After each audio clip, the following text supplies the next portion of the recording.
प्रिय स्टूडेंट, सामान्यतः सभी परीक्षाओं में अलंकार से संबंधित एक या दो क्वेश्चन जरूर पूछे जाते हैं। इसी के मद्देनजर विभिन्न प्रतियोगिता परीक्षाओं की तैयारी कर रहे छात्रों स्टूडेंट के लिए इस वीडियो के माध्यम को हिंदी में उपलब्ध कराया है। लगभग सभी banking, SSC, railway, UPSC exam में जनरल अवेयरनेस के सेक्शन होता है, जिसके अंतर्गत अलंकार से 2 या 3 क्वेश्चन पूछे जाते हैं। ठीक है दोस्तों, अगर आप आगामी एग्जाम 2021 की तैयारी कर रहे हैं तो यह वीडियो लास्ट तक जरूर देखें। तो शुरू करते हैं आज की इस वीडियो में। पहला क्वेश्चन आ जाता है दोस्तों, अलंकार का शाब्दिक अर्थ होता है। ठीक है, अलंकार का शाब्दिक अर्थ होता है तो option C is a right answer. कैसे? अलंकार का शाब्दिक अर्थ आभूषण होता है, जो भूषित करे वह अलंकार है। अलंकार कविता कामनी के सौंदर्य को बढ़ाने वाले तत्व होते हैं। जिस प्रकार आभूषणों से नारी का सौंदर्य अधिक निखर जाता है, उसी प्रकार अलंकार से कविता की शोभा भी बढ़ जाती है। नेक्स्ट क्वेश्चन की तरफ चलते हैं दोस्तों। नेक्स्ट क्वेश्चन, नवल श्याम शरीर में कौन सा अलंकार है दोस्तों?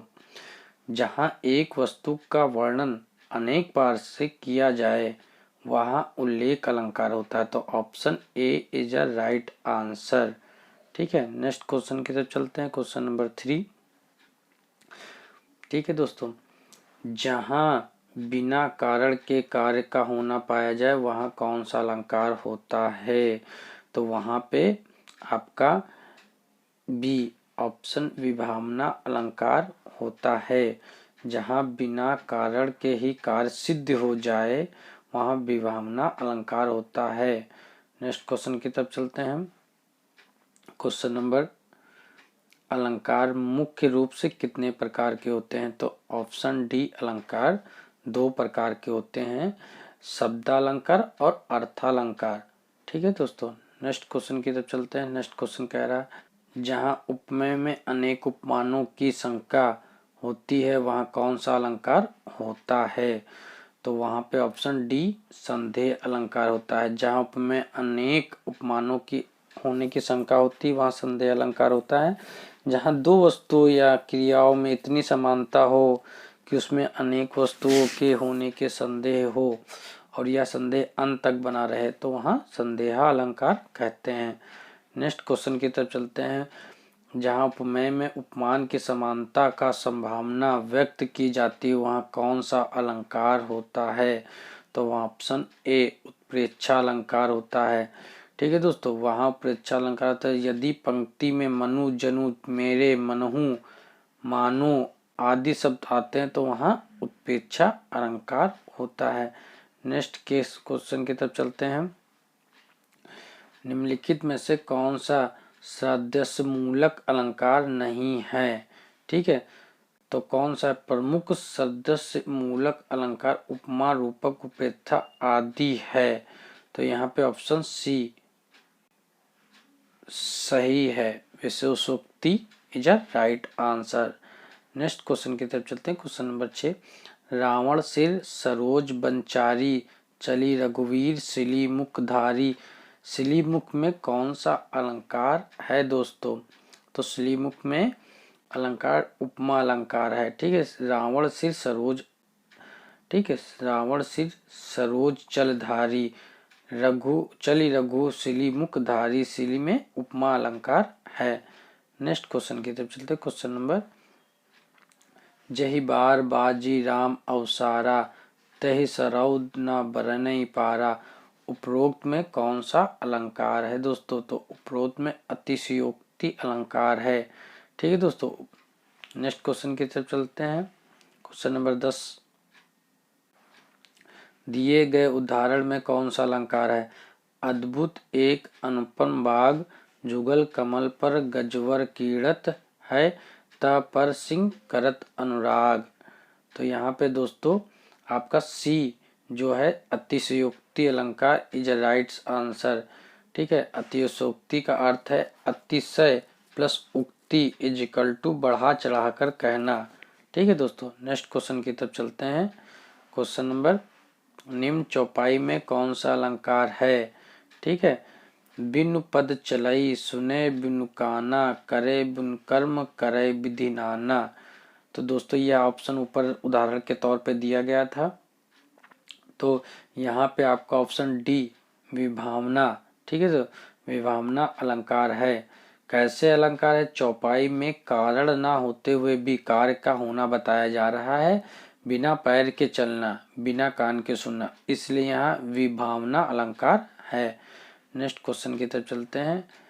मनहु मनमय मौलिमाल आकृति अलबेली पंक्ति में कौन सा अलंकार है? तो दोस्तों यहाँ पे आपका सी जो उत्प्रेक्षा अलंकार है तो यहाँ पे है। कैसे है?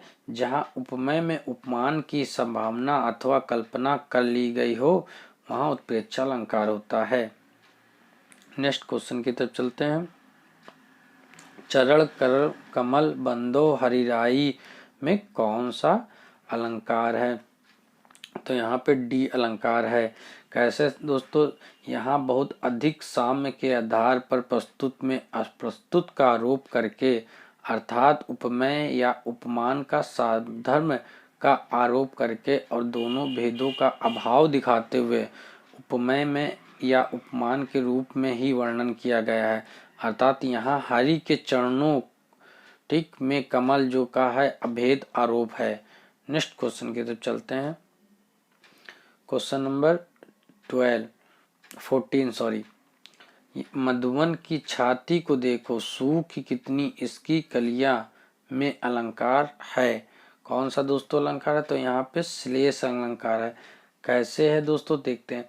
मधुवन की छाती को देखो सूखी कितनी इसकी कलियां पद में श्लेष अलंकार है। यहाँ पर कलियां शब्द एक बार प्रयुक्त होने पर भी दो अर्थ अभिव्यंजित कर रहा है। एक कलिये का अर्थ है खिलने से पूर्व फूल की स्थिति और एक कलियां का अर्थ है यौवन से पूर्व की अवस्था। नेक्स्ट क्वेश्चन की तरफ चलते हैं। निम्नलिखित में से एक उपमा अलंकार का अंग नहीं है, उसका चयन कीजिए दोस्तों, ठीक है। तो इसमें ऑप्शन दिया गया डी जो ऑप्शन है विभाव, ये उपमा ये अलंकार का अंग नहीं है, ठीक है दोस्तों।